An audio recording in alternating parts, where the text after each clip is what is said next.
We needed more rest. We needed new weapons issued and old, worn-out weapons repaired. We needed troop replacements. We needed clothing, boots, and medical treatment. I had had trench mouth so bad that pus oozed from my gums. My teeth became so loose that I could move them freely with my tongue, and blood would run out of my mouth from the light pressure of the razor when I shaved. But what we needed more than anything else was plain and simple rest. We needed time away from killing and the smells of the battlefield. We needed to be free of the sweet, sickly smell of death, and the sight of green flies laying maggots in the open mouths and gaping wounds of the rotting dead. We needed time to heal. But that was not to be. On the night of 5 to 6 June 1944, we had flown through a fiery, tracer-laced, flak-torn sky as the spearhead of the Normandy invasion. My stick parachuted from its C-47 at 1:14 in the morning to pave the way for the beach landings that began more than 5 hours later. We fought hellacious battles there, suffering a high casualty toll. Paratroopers did not die quietly or easily. They died violently, bringing the war to the enemy on his own ground. The Germans learned about American paratroopers the hard way in that campaign. We killed them in great numbers, and they began to call us the butchers with big pockets, referring to our skill in combat and to our jumpsuits with oversized pockets. We had barely begun fitting replacements into the vacancies left by our casualties and training them to our way of fighting when we again found ourselves in marshalling areas being briefed on a new mission. We were to spearhead another invasion, this time into the Netherlands. Operation Market Garden was the brainchild of British Field Marshal Bernard Law Montgomery. It was to be a carefully coordinated airborne land attack designed to skirt around the end of the Siegfried Line, drive straight through Germany's industrial heart, the Ruhr Valley, and then onto Berlin.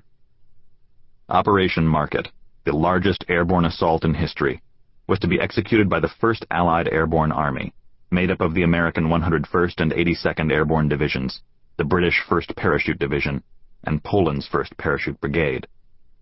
The plan called for us to parachute into Holland and seize and hold key bridges. The ground operation would break through the German lines and race forward to link up with the paratroopers holding the bridges, cross the Rhine, and push straight on to Berlin. For 72 days and nights, we fought constant battles, pitting man against man and man against armor. We fought our way from Eindhoven to Ofusden, located on a strip of land between the Waal and Lower Rhine rivers, before finally moving into positions across from Arnhem. There, British paratroopers, armed with little more than small arms and guts, lost out to crack Nazi SS armor and SS Panzer Grenadiers. The Polish 1st Parachute Brigade, which jumped in at a later date, was ambushed while descending on its drop zone, or DZ. That ambush and slaughter was made possible because a map case containing detailed maps, charts, plans, schedules, and code names fell into German hands the day of the invasion, when an English glider crashed, killing all of its occupants on impact. Operation Market Garden was a dismal and costly failure, wasting many lives and much equipment and time. Because they were bastard outfits, the military term for a unit not permanently assigned or attached to a higher field headquarters, the airborne divisions could be assigned to any command that needed their expertise. We had been used in the heaviest fighting as shock troops for Monty's 30 Corps. Our numbers were methodically decimated in battle.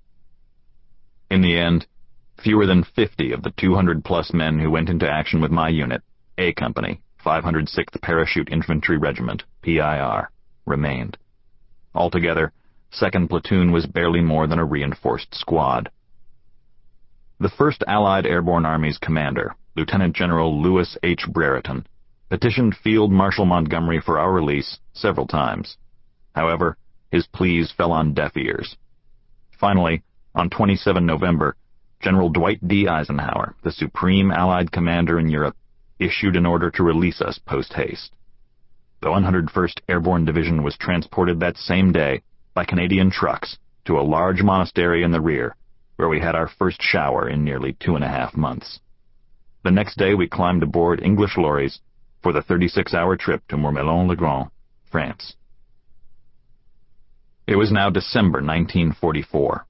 It was cold, damp, overcast, and foreboding. There was no cheery fire to warm us at night.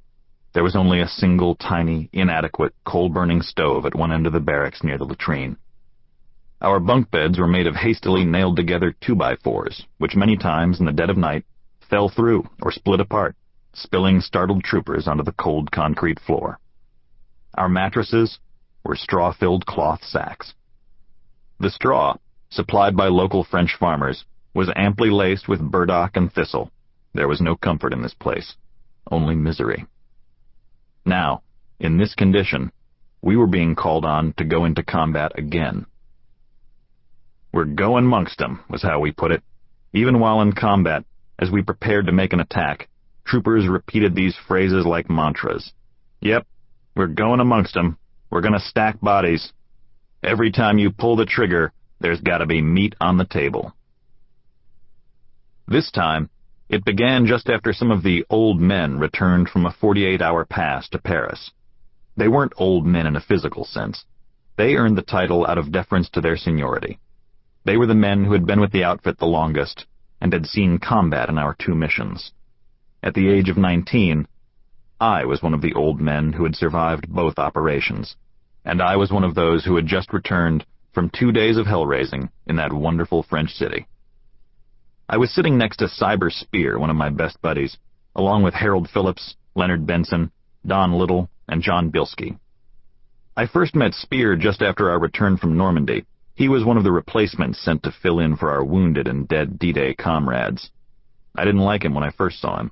He was too short, he was too friendly, and he was homely. But as time went on, he kind of grew on me. He wasn't as bad-looking as I'd first thought. In fact, he wasn't bad-looking at all.